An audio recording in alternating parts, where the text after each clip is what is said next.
Welcome back, America. Hugh Hewitt here, the Ted Lasso of Talk Radio, joined by Mike Gallagher, representative from Wisconsin, chairman of the House Select Committee on the Chinese Communist Party. We have a new name for you, Congressman. It is now Chairman Mike. Welcome back. There's no failure in sports. That's your new middle name. Good days, bad days. That's it. There's no failure in sports. That's all we need. I'm just going to call you Chairman Mike. There is no failure in sports, Gallagher. So what do you think? Not even your insults can get me down today, because I hold in my hand, for your listeners who can't see, I hold in my hand the gavel of the great Mel Laird right here. The man from Marshfield, Nixon's Secretary of Defense. I have his gavel in the man who, according to Kissinger, preserved the sinews of strength in the Defense Department at a time when the overall pressure on the defense budget was for cuts. This power that this gavel gives me is unlimited, and not even you can spoil my mood, Hugh. That's the Thor's hammer of Wisconsin, where there is no losing in sports? You're really not. I asked the library for said gavel, but they did not help. I had to go all the way to the Marshfield Clinic. So props to the people there for finding an old Mel Laird gavel, and You're really not going to hit that desk every time you make a point, are you? Yeah, because you're making our producer's ears hurt. You were out of order.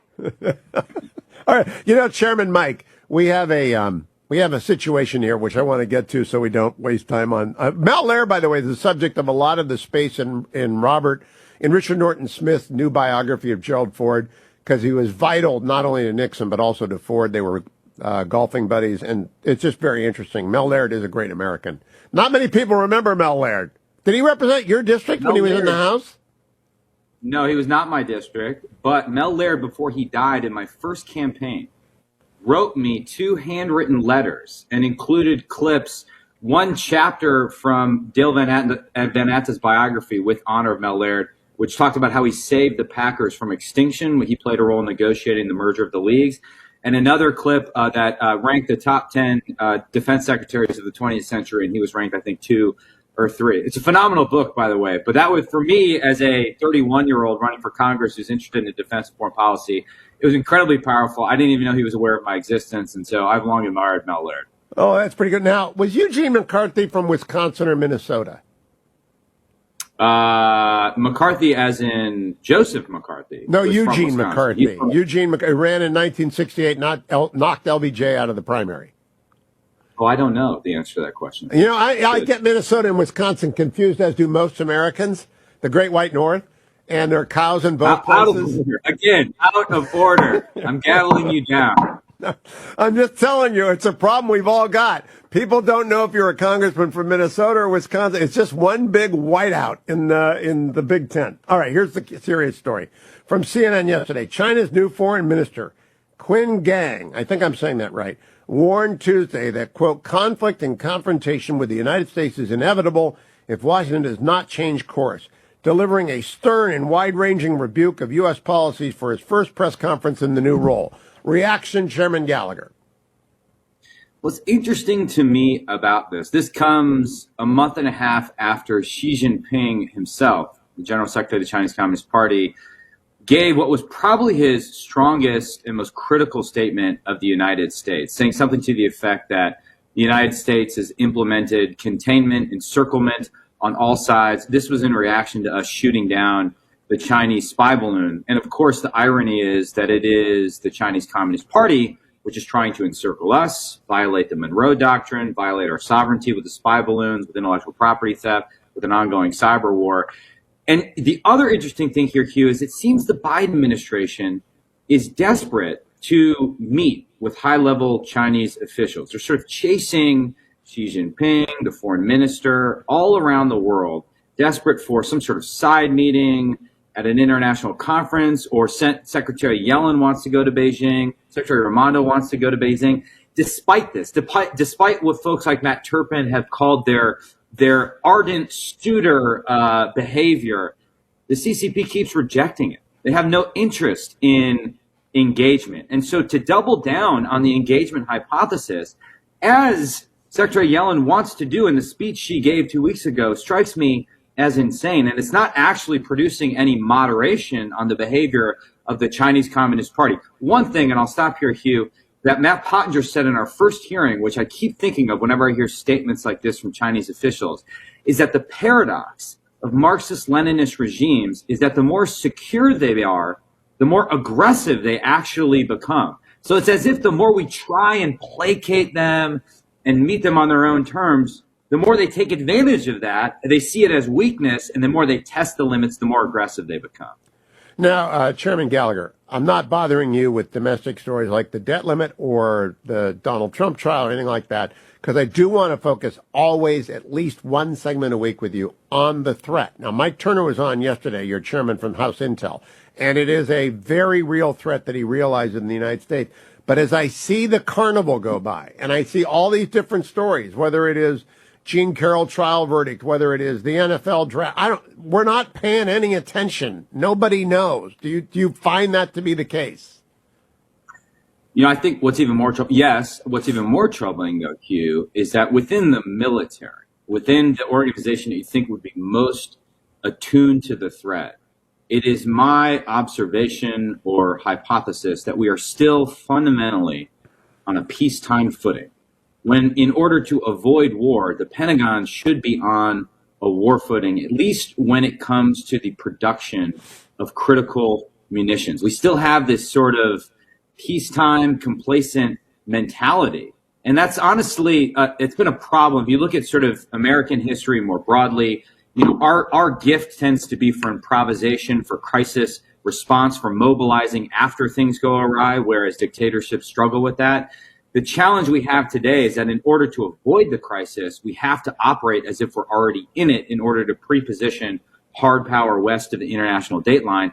And for whatever reason, notwithstanding a Chinese spy balloon, notwithstanding the OPM hack back in 2015, actually happened in 2014, notwithstanding the militarization of the South China Sea, which really began in 2009 but continued for a decade ever since, all these incidents have not amounted to a so-called Sputnik moment. There hasn't been that national wake-up call. So what it's going to take is leadership at the federal level. It's going to take better congressional leadership. That's what our committee is trying to provide. But ultimately, it's going to take better presidential leadership. And as we've talked about many times, the Biden administration remains conflicted between those who think China is a threat that needs to be dealt with and those who think climate change is just the existential issue of our time and that we need to cooperate with China when it comes to climate change. Chairman Gallagher, I don't know if you've read the book, The Sleepwalkers. It's by Sir Christopher Clark, Regents Professor at Oxford. It is generally regarded as the best book on August 1914, or actually on 1910 to 1914. How did we sleepwalk into World War I?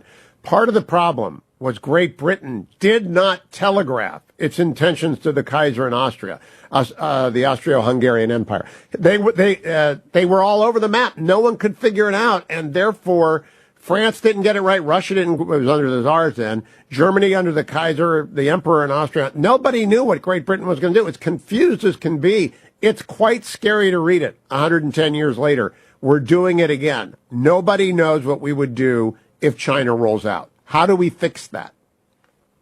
Well, I've argued for strategic clarity when it comes to Taiwan. I think it would actually have a stabilizing impact across the Taiwan Strait.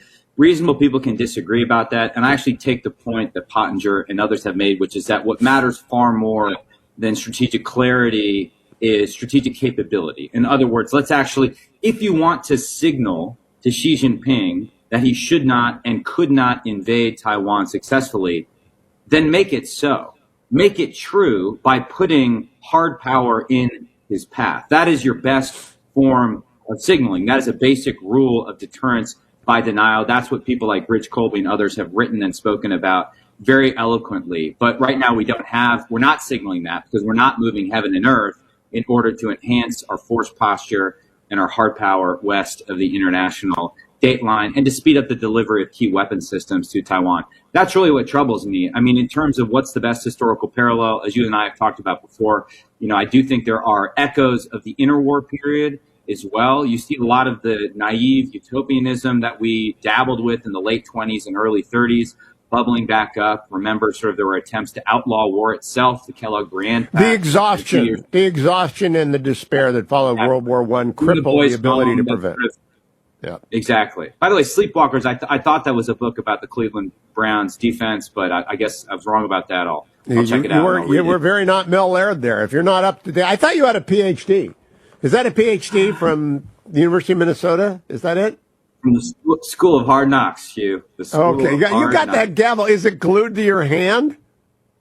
I wear it. I have a little holster, like a sidearm that I wear. Can we play Giannis again, please? Can we just play that one more time? Because I want Mike to hear.